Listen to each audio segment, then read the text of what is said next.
This is yours truly, DMV Uncut Live Productions Network, your empowerment platform, community and social issues, all that and much more.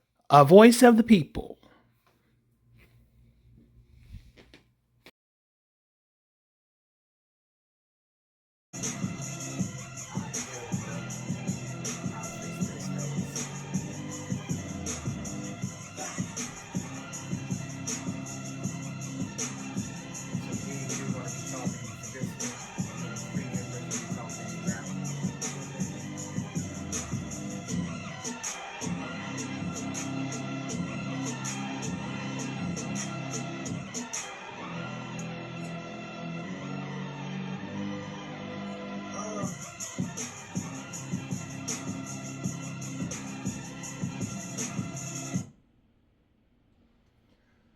What's it do there, ladies and gentlemen? Yours truly, y'all know who it is. It's your boy, Mr. Uncut from the DMV Uncut Live Productions Network, giving you the news that you can use. Y'all know the mission of Uncut Live Productions is where we focus on mind, body, soul, spirit, faith, social issues, politics, community, you name it. As I always say, we keep it 100 on 1,000. Whatever you see, hear, hey, the cards lay how they lay, and it just doesn't get no better than that. Eyes on the community, y'all, ladies and gentlemen. It's a lot happening in the nation's capital. It's a lot that's happening across the world. The DMV is on fire. I'm trying to tell you, it's on fire for the good, bad, ugly, and indifferent. It's a lot that's happening that's been going on. I mean, I don't know. We got a lot of different stuff that's happening in this political arena. Somebody got to make some sense of it. And, huh. Why not come here to the DMV Uncut Live Productions Network where we can get you plugged in to let you know what's going on, what's happening. Ladies and gentlemen, I'm just going to keep it 100 on 1,000. I have never been a Republican, neither a Democrat, because I don't get involved with the whole party fiasco. I vote my my voice on the actual issues. I don't get involved with personality. Listen, I am a millennial and I have things that I'm more concerned about. The whole circus and zoo of the political debate, I don't know what that was. It wasn't nothing to debate. I don't even know why they even called it a debate, because last time that I checked, there were no talking points. There were no I'm going to do this and I'm going to do this. It was more so insults, who can get back at each other. And I'm trying to tell you, I got over $350,000 in student debt. I would have loved to hear something about how we gonna tackle the student debt crisis. I'm just saying, that's just me. Our nation's capital, we got a lot that's going on. We got about over, from what I last looked, I saw that there was about over 5 class action lawsuits against slumlords. That's an issue. Oh, and little do people actually know that this is actually the final month that there are no more tents, encampments Oh, wow. in the nation's capital. I don't know how much y'all been paying attention to that. There's literally, so now it is illegal. They're going to fine people and individuals set up shop with the tent encampment. That's a whole fiasco. Yeah, I know I'm running my mouth because we have some real concrete, hard issues that we have to address. And y'all came to the right place. Y'all came to the DMV Uncut Live Productions Network. So, for the foremost and the particulars, to my right, I have the Frederick Ware Dr. King Newsome of the Newsome Party. To my left, I have the Queen Empress, Miss Jennifer Jalencia Muhammad. Hold it to my head, not my heart. If there are things that I did not include or say, but y'all came here to have a discussion, and I want to introduce to some and to the new, to those that's following the DMV Uncut Live Productions Network, that's going to see this, that are seeing this, and that's going to capture this later on. Ladies first. Miss Queen Jennifer, can you just introduce yourself? Just kind of give like maybe like a 2-minute briefing of who you are, and then after that, Dr. Newsome, you just take us right on into what the people are to expect. Give a little spiel about the Newsome party, what's on the table, and then we'll go forth from there. How about that? Excellent. Excellent, Brother King. Greetings and blessings, my dear brother King Kenneth. It is my honor to be back in your studio as you have supported me on my journey to take care of Jesus's downtrodden, and that is our homeless kings and queens. And so it's my blessing to be here alongside my mentor, King Dr. Frederick Ware Newsome, founder of the Newsome Party. And what is the Newsome Party but a party of righteousness? I was blessed to be brought alongside him. He gave me the opportunity of a lifetime as he has entered into the presidential race. And when he inboxed me to ask me to be his running mate, I could hear my dearly departed mother saying, if there is a challenge or something that is fearful or something you think is over your head, little girl, you take the challenge. So I sit here in the name of my beloved mother and in the name of my dearly departed King Father, who gave me the strength that I stand on today to speak for our homeless kings and queens, for our survivors of domestic violence, for our elders, for our seniors, for our children that are being gunned down in the street. I accept the challenge to be your co-leader, the vice president of the United States of America, to make a change. If you're looking for change, it has come. And so I give way to my dear mentor of a lifetime, King Dr. Frederick Ware Newsome, the next president of the United States of America.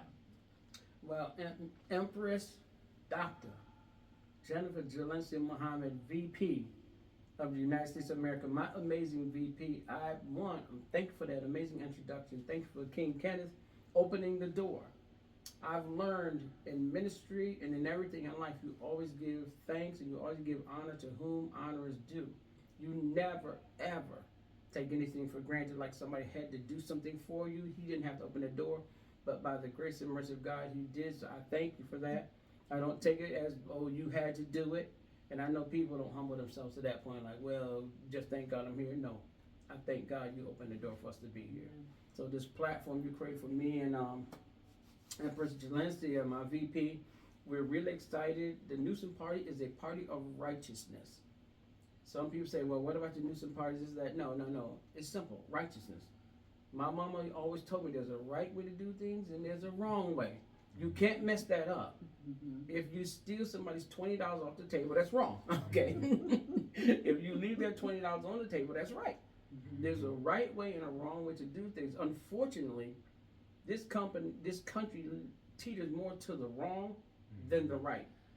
That's why we're needed here. When you have your own political party, you have to show a difference between your party and the other party. You have to show a difference between your party and the Republican Party, your party and the Democratic Party. When I put in the paperwork, they said, well, why do you want to start the Newsome Party? Well, I see what the Democrats are doing on the left and see what the Republicans are doing on the right. And neither one of them want to do right. I said, the Newsome Party is a party of righteousness. State of Maryland says, yes, we agree, you can have your party. That's how the Newsome Party got started, and we've just been functioning on righteousness since. Because why? All unrighteousness is sin. That's not something I said. That's something God said. All unrighteousness is sin. Anybody that don't want to do right is already sinful. And it's just as simple as, if somebody does this for this person, then you do it for this person. If somebody does this for this person, you do it for this person. You keep an even, balanced playing field. If the United States want to start bailing companies out, you bail them all out. Don't just bail a few you want to bail out and make them rich and give them money and the millionaires and the billionaires. No, you spread that money all across the board with all the companies. See, that's straight righteousness. It's not about Christianity, Baptist, Buddhism, Muslim. It's none of that. So it's righteousness. I got a quick question, because you know there have been some others that have talked about And I like what you said, that we're going to do things that are right. What is it, or is it, I don't know if I may be too early in for asking this question, but there's been a lot of discussion about those that are of the elite, the top, at the top. They feel that, so there's a notion in this society, in this culture, that if you're rich, you should not have to pay high taxes, or they shouldn't have to pay their fair share of taxes. What is the Newsome Party stance on that? Well, one, you got to understand how they got rich. If you don't understand how they got rich, then the premise doesn't work. Keep in mind, the rich stay rich because the government is always bailing them out.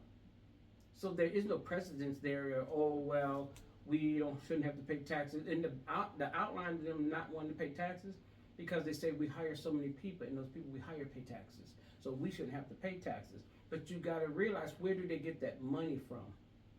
Every 6 to 8 years, there's going to be a national or worldwide disaster, and you know who gets bailed out first? Wall Street. Why does Wall Street get millions and trillions of dollars just because there's a disaster? How did it hit them? How did it affect them? But when you look at the outline, Wall Street always are the first ones to get paid. And then they'll throw me and you a few dollars, $600 here, $1,200 there. But if actually at the $2.3 trillion that President Trump signed into law and gave out, well, we talk about that little bit of money that the people got, but guess what we're not talking about? That 1.7 trillion Wall Street got. You never heard that conversation yet, have you? No, and you never will. Because why? They're focusing on the little bit of money they gave everybody, $600 or $1,200, and say, hey, be happy, we're helping the American people. But out of the back door, now let me tell you what it really is. We would call it criminal, because really money laundering. Because the federal government can't just write Wall Street a check. That would be too obvious. But if a national or worldwide disaster is created and Wall Street get written a check, that seems normal. But really it's money laundering, because you're trying to wash the money but give it to them another way. And that's what they're doing. Look at the last events we had in 2020, right? That was man-created. But look at it before that, the housing market. That was man-created too. And then you look at all the events we have, and going back, you say, well, wait a minute. This was man-created. That was man-created. Well, every 6 to 8 years, there's going to be a national or worldwide disaster. I'm telling you, every 6 to 8 years, there's going to be a national or worldwide disaster, and every single time, Wall Street is going to get bailed out. When they get low on money, guess what? They're going to create a national or worldwide disaster. You can go back for 20 years, 24 years. You'll see every disaster that was created, it was man-made. Not God. They like to blame it on God. Like the pandemic, oh, that virus just jumped out of a lab. Look, how can it jump out of the lab? But it was made in the lab. It was made in the lab, but it jumped out of the lab. Can't happen. First 90 days from the Newsome Party, what is on the agenda? Well, Empress will tell you the first thing we're going to do. Okay, well, I would also like to chime in on your last question. The scripture says, eyes have not seen, ears have not heard the greatness that God will bring about. And if we represent God, that means that it would be a restructuring of the government. There's going to be some things you've never heard that flows from the Newsome Party, and I would like to see it where it is no taxes. That we begin to take all of the extra money and take care of our homeless kings and queens. And so there will be some things that you hear that you've never heard before. And people want change, but it says the revolution will not be televised. It may not be, the revolution may not be who you think it's going to be to bring it. It may not be you didn't know it was going to be a woman that was going to bring revolution that's flanking a man. So in terms of your paying your student loans back, in Cuba is free education. So that means that our children, our babies won't have to worry about working while they're going to school. So I like that paradigm. So I'm about change. And I believe King Newsome is about, it's going to be some things you've never heard before. And so the first 90 days, I would like to continue my work. And my mentor has told me the first things that we would do is get our homeless off of the street. Because they are kings and queens. They belong in their palaces. And that is for all of humanity. We are kings and queens. We don't belong on the street and dying of heat, dying of cold. And so that would be the first 90 days that we would deal with the lowest. We would deal with the downtrodden. We would deal with those that are most in need, and then work our way up, sir. And can I comment real quick when Empress talked about student loan debt? You before you handle a problem, you got to see how you got to the problem, right? So somebody's bleeding, but you're getting up all the blood, but you're not attending to the wound, though. So with student loan debt, a lot of people don't know how they got in that debt. Well, actually, I've been to at least 22 different schools. When you got schools that are for profit, now I'm not going to name any school, but I used to work for a school that was for profit. You know what their job was? To put you in as much debt as possible, to make you take out the maximum on the loans, and then you didn't have enough loan to cover the school, then you had to pay them for you to go to. So they already knew how much money you could get in student loans. They maximize that every quarter. Every quarter. See, y'all don't know this. They maximize that every quarter. And not only do they maximize that every quarter, they try to make sure you stay in debt. Now, the flip side to that story is this, where if you go to one of these private schools that will get you in as much debt possible, same way you go to a community college, and guess what? It's a quarter of the price. See, some of these, and I have friends, and when I used to work for the school, I said, no, you don't go to this school for your 2-year degree or 4-year degree. You go to a community college, and then you go to a SUNY college, State University. And they said, well, wow, that makes a lot of sense. I said, no, you save $20,000 to $30,000. That's how much sense it makes. But they'd rather continue on in that school. And I said, that school is going to put you in and I used to work for the school. That college is going to put you in so much debt that you're not going to be able to get out. Because they're not going to help you find a job that's going to pay the amount of money you need to get out of that debt. But now the flip side of this story is this. Like Empress said, all that money that they're using to bail out Wall Street, we're shifting that money. Yes. We shifting that money because you can come out of debt, the next person can come out. Yes. Listen, I looked at everything. Everybody can come out of debt if you stop giving Wall Street all the money. They, in the last 8 to 10 years, have given Wall Street about $5 trillion. Stop playing. They've given them about $5 trillion. How many students could have gotten out of debt? Couldn't we wipe the slate clean and then start over?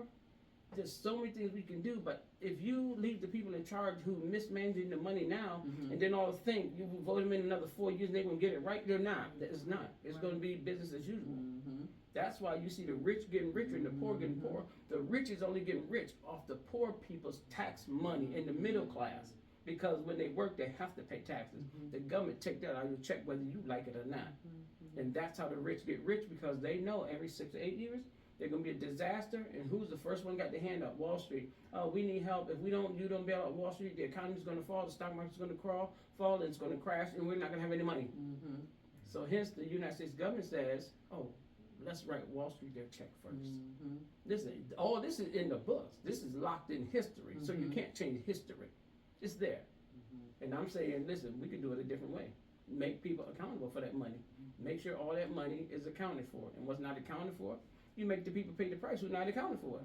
You know, like somebody steals something from the bank and that money's missing, well, somebody's going to have to pay for it.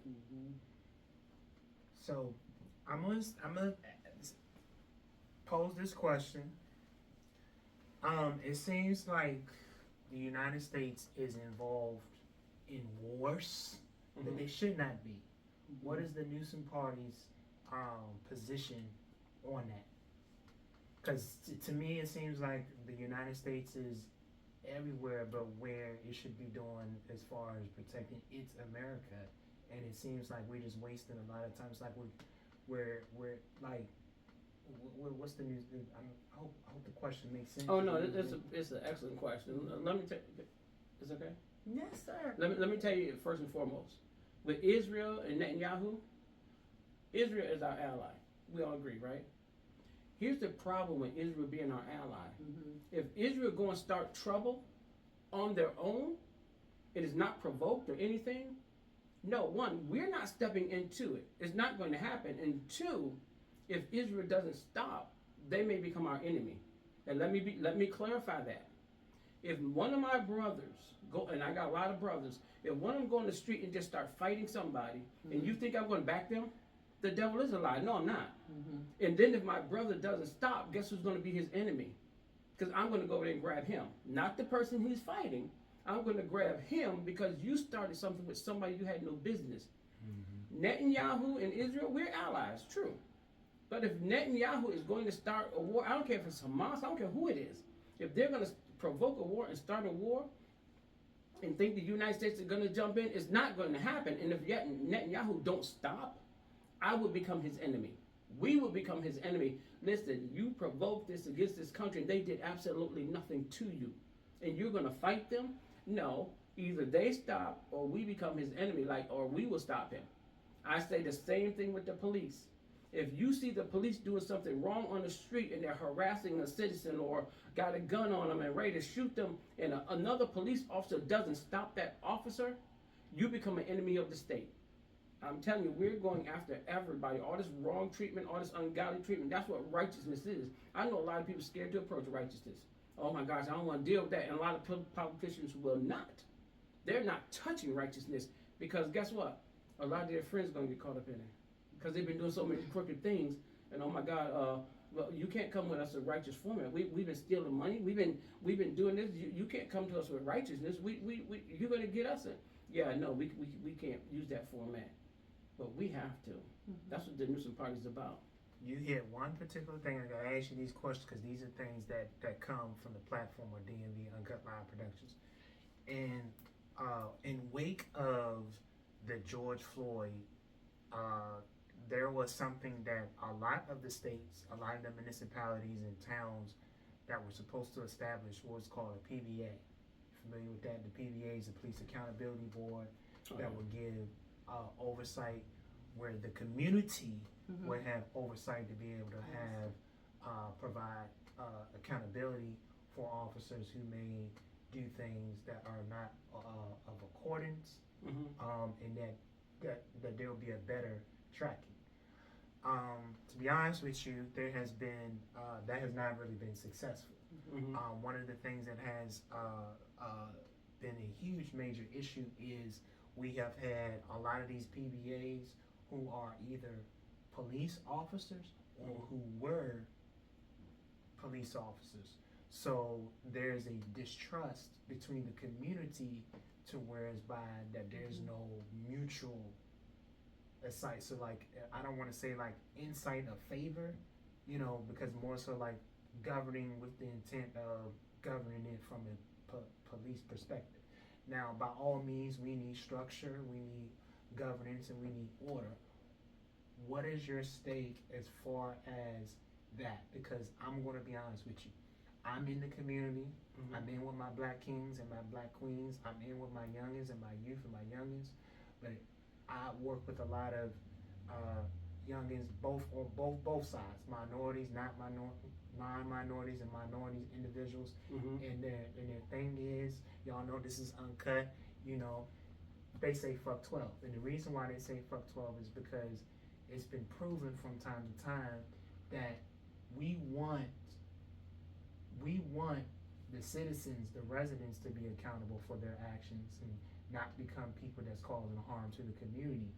But as a lovely lady that I met, a senior citizen, told me, if the people who are supposed to serve and protect, which is your officers, the officers are not serving and protecting because they're the actual ones that's causing the crime. They're provoking, they're inciting, they're doing these things.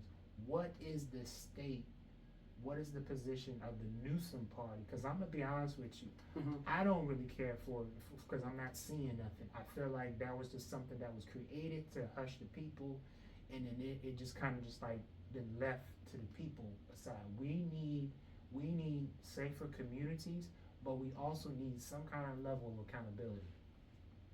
Yes, thank you for that, and I also appreciate you for speaking in the manner and the way our youth speak, because I am a mother of a youth, and so I want to protect my youth with all that I am.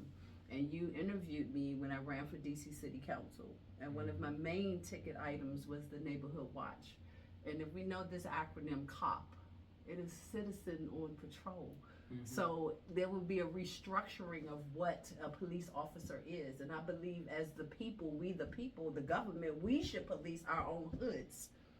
So it is my vision, and King Dr. Newsome shares this vision because he put me on a road to politics, is that we would get with the gangs. Yeah, the queen with the flower in her hair would go talk to the gang members just like my grandchildren. See, we don't infiltrate their hoods. We go to the leaders because they are leaders. And we give them an agenda to police their own hood. And then as we are right, then the police had to back off. They don't have nothing to do in the hood because, see, it's us too. It ain't like we some angels. You understand me, King? We are out here doing these things. So I'm not going to excuse my son when he's wrong. I'm going to get my belt on my son when he's wrong. And so we go to the leaders of the street organizations. And I got respect for them.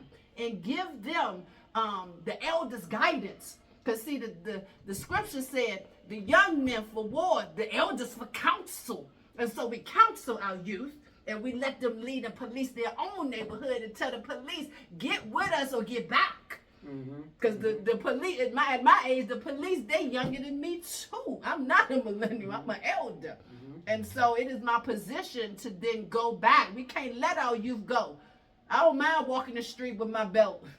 And if I'm not using a physical belt, my tongue will be a belt to correct. And we cannot approach our youth in fear. Love and fear can't be in the same room. And so we have to go fearlessly to our youth. That's our baby. That's our loins. That's our next generation. This is what Newsome Party represents. I'm mama. I'm VP mama. Mama's first. Mama's before queen or empress. I'm your mother. I'm your grandmother. And so we have to get that back. And I know it's some soldier rats in the streets that's ready to join me to go get our babies back. And my mentor that let me loose. So ain't no turning back. So we are the police. We are the cops, the citizens on patrol. It is us. And let me say something on that. You called it PD. So it's called PBA, Police Accountability Board, and it was supposed to be created with the intentions that of restoring integrity, to get the community involved, but to also provide some type of accountability. And so far, since it's been created, and police have been running it. You know, they've been, I'll call it what it is, they've been political about it. And it hasn't done nothing but actually make things worse. Let me give you another name for that. Consent decree. They actually got that same thing wrapped under consent decree. In other words, they got so many liaisons in the communities from the FBI or Department of Justice. Well, actually, Baltimore City has a consent decree. Baltimore City don't follow that. I looked at the paperwork. Okay, so anybody tell me I'm wrong, I looked at the paperwork. So I dig deep into the paperwork. Actually, these liaisons supposed to be paid. These liaisons supposed to be over the community. These liaisons supposed to be reporting back and forth. Baltimore City had 5 years to do this, but they turned around and asked the Department of Justice for an extension. That means they haven't done anything. But when I looked at the records, these people are getting paid though. See, y'all don't know that. Nobody knows that. These people were getting paid because I looked at the accounting records and I looked at the payroll and how much money was coming in. I said, wait, why don't we know about these people getting paid? And why don't we know about these neighborhood liaisons? Or why don't we know none of this stuff? You see what I'm saying? One of the things that was also an issue, I rep the whole Maryland, Virginia, and DC area, but prominently I was really pushing very hard in Prince George's County, because Prince George's County happened to become one of the counties that we had been seeing a lot of frivolous lawsuits in regards. We saw the $20 million lawsuit for that was led for the Latino black community of racial discrimination. We saw that encounter. We saw the William Green case, the $20 million. I'm saying this, so this will take the hit on me. This is not a representation of the Newsome Party, but the county executive, Angela also Brooks, when the PBA was established, she recruited and put the people that she wanted into the PBA. So when the eyes of the public did not know who these individuals were, Mm-hmm. and then did not provide proper vetting, meaning giving the people enough time to be able to say, hey, this is the PBA, community, give some type of, because I'm like this. I have a saying, accountability is for all, accountability is for myself. Mm-hmm. But the one thing that I'm seeing when it comes to our governance, there is nothing that is set in stone to provide that type of governance. See, whatever's on the head of leadership, that too is going to be on the community. And so I can't really get mad at the community, nor the citizens, nor the people for them behaving the way that they are, if there is no accountability with leadership. Leadership, whatever's on the head, it's going to be on it's going to be everywhere else. And that's what we're dealing with. To be honest with you, there's distrust between the way that the governance of the community, as you was talking about, making sure that the kids are behaving. The kids are behaving because there is no example, and there's nobody. See, when you have no checks and balances, you are subjugated to whatever comes to up. whatever comes up, and that's the part that we're experiencing. Whether it be from our schools, you know what I'm saying. There's no schools. We got kids that are going to classes. I don't know if you're aware of up in Prince George's County, we had students that were showing up to school in 3 hours. Students are waiting for teachers to come and show up, but that's because nobody was putting the proper due dominance for our education. And so now what a lot of the teachers are facing are now combating with is the virtual academy, because of the virtual schooling has been going on. So now you're getting a lot of teachers that we did have that were teaching going to that option. But then now our teachers are working 3, sometimes 4 jobs just to do what they love doing, which is their passion for teaching. How do we get to a place where accountability has been implemented so that way we can get some true? We need some results. We need something different. So what is? I'll Empress, and then I'll pick up after. As a former teacher, myself for many years in the arts and academia, you said it. There has to be an example of what we're talking about. And so that's preposterous to think that if I thought about my son going to school and waiting for teachers, it has to be leadership that is an example of what it should be. So that means the leader has to be there on time and before time. And there has to be a period of mediation. And so I don't believe in guillotining people. I believe in giving people an example, giving them time to reform, mediating, talking in peace terms, and then a corrective action plan. And then if you can't get off, you got to jump off the boat. Grace does come to an end. The woman represents grace, but her grace does end. And so I believe that we have to become mediators. And that is where the feminine energy that is missing, in my opinion, in the whole political process. Even our women have become men. And so the feminine is missing. And that is what I represent. I'm not totally anything, but this is what I'm striving for. And that's where the mediation, the talking it out, the taking the time, and talking with our children, and not letting Disney raise them. Not letting the television raise them. So for me, I'm a strong proponent for education.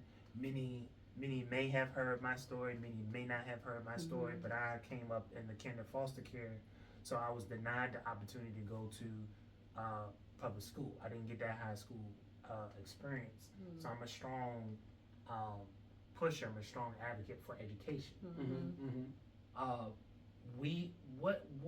What is within the Newsome party that will go about bringing teachers, because that is nobody's talking about this. Baltimore City is going through some changes, some challenges with with getting teachers. It seems like our council people, our governors, our people, our elected officials are really not pushing hard for that. So like a lot of the schools, the school just went back recently, and so for to have kids to be showing up in class waiting 2 or 3 hours because there are no teachers. What is your plan on vetting that? So basically, like I said, you gotta understand where the problem starts. The problem starts, like Empress saying, with administration. The mayor of a city is over the school board, the superintendent of schools. So the mayor has the right and the authority to say, hey, if you're not working out here, see, we would function on the federal level. The governor would function on his or her level. The mayor would function on his or her level. But we oversee it all. So the point is, if the schools are not performing or teachers are stepping out at random or not coming until they want to, you got to hit the superintendent who's in charge of that school. If that superintendent can't perform that job, then you got to be, like Empress said, you got to replace them. Unfortunately, in a lot of these situations, all these people are friends and buddies. So if you're my friend and I got you in there, even though you don't qualify, I used to work for the state of Maryland, the government. Listen, they put more people in position who don't even come close to qualifying for the job. Not even, you couldn't even throw a stick at them. They would never qualify for the job, but they're the leaders. I said, well, wait a minute, you can't have these people as leaders and they don't know what they're doing. Listen, I say this universally. I don't care whether I'm at the state and in the state, I say this universally. There's too many people being put in positions who don't qualify. The bold leader, the bold king, the bold president, vice president has to say, listen, it's not working out with you. We're just gonna let you go. If the governor, if the mayor don't want to adhere to that, then we're gonna have to put some more things in place for our children to learn. Baltimore City has no heat, has no air, has no nothing, but yet it's been going on for years. Even when I ran for mayor of Baltimore and brought these issues up, it was a non-compliance. Wait a minute, what if those were your children? And what if your children was going through this?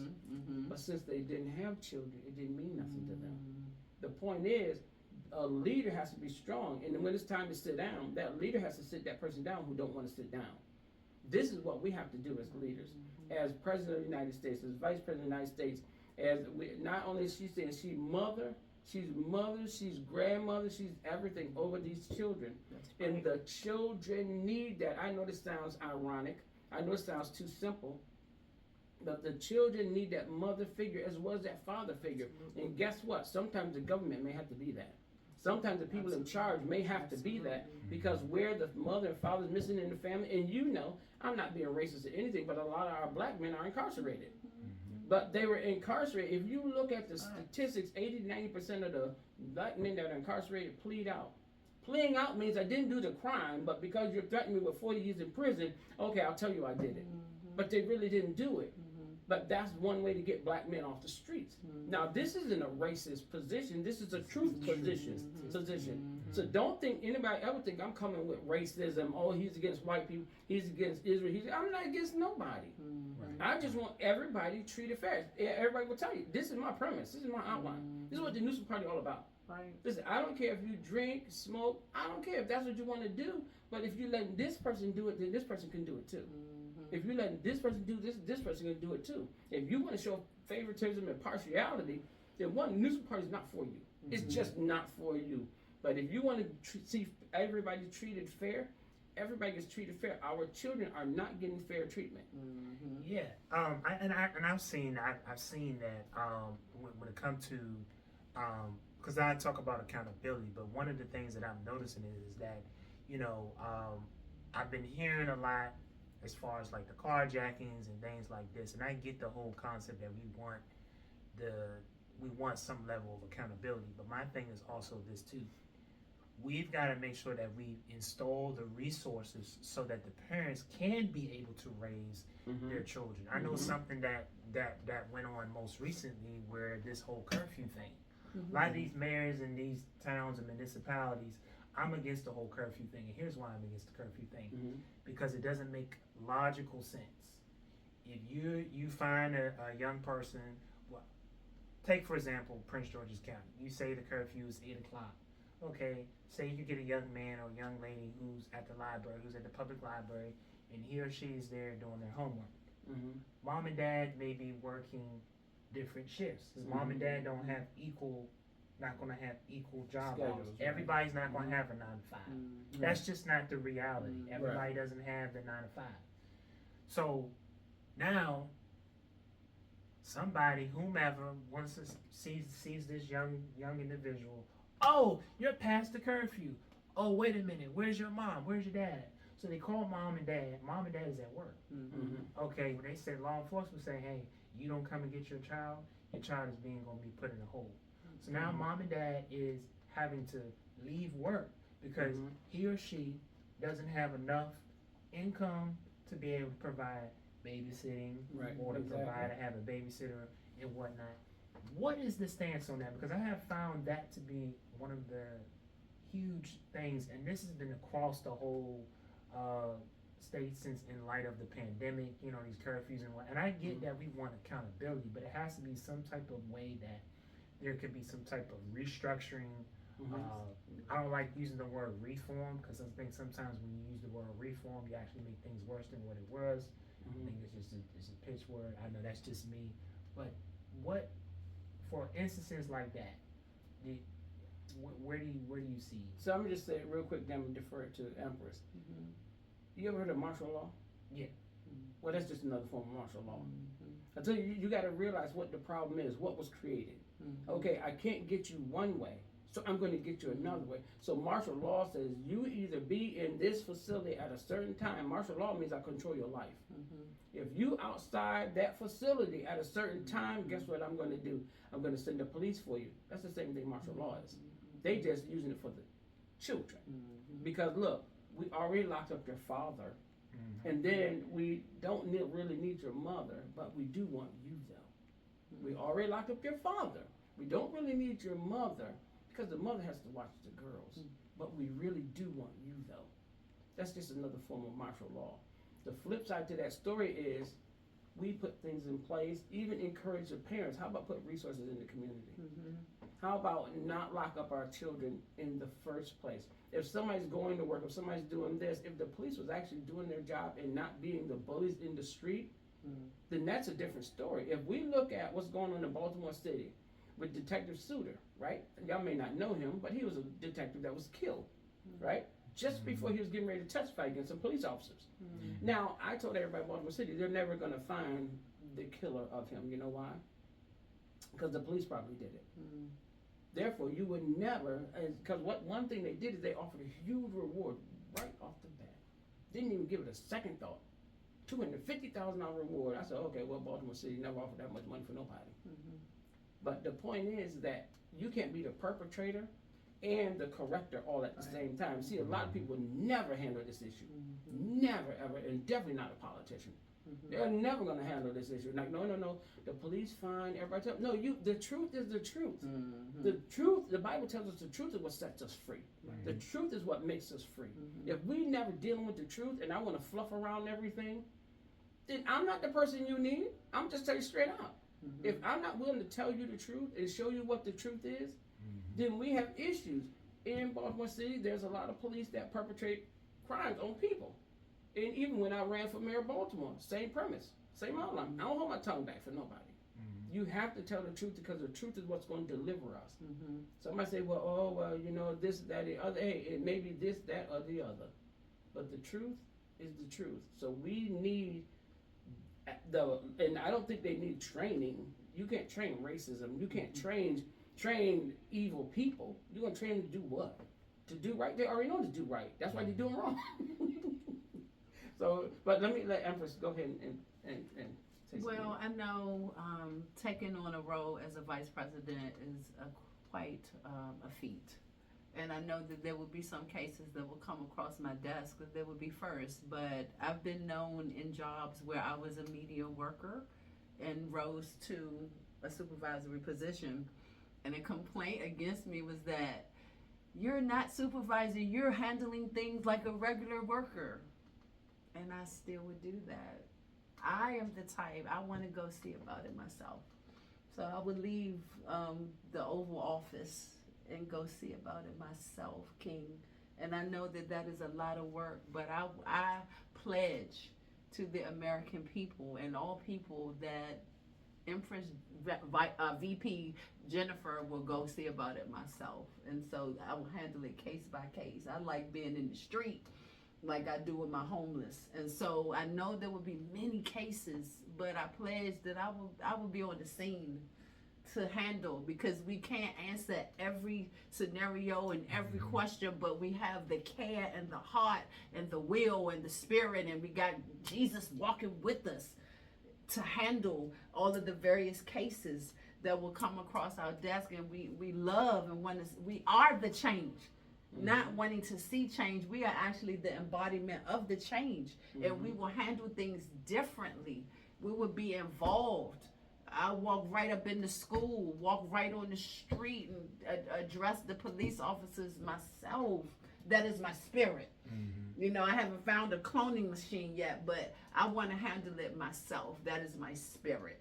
And I know through Christ we can do all things. And if we get others of that mindset, because Dr. Newsome makes it clear, this may not be for you. Because everybody, they say they want change, but when they see the change, it may be fearful. It may scare them. They may not resonate with the change. But if you resonate with this, be our arms, be our legs, be our feet, be our tongue, be extensions of us. But this is what we bring to the White House and the world, is a mighty change everywhere. And there's something you said that I love. You actually go to places. You actually go to cities. What does it cost a VP to take a plane ride to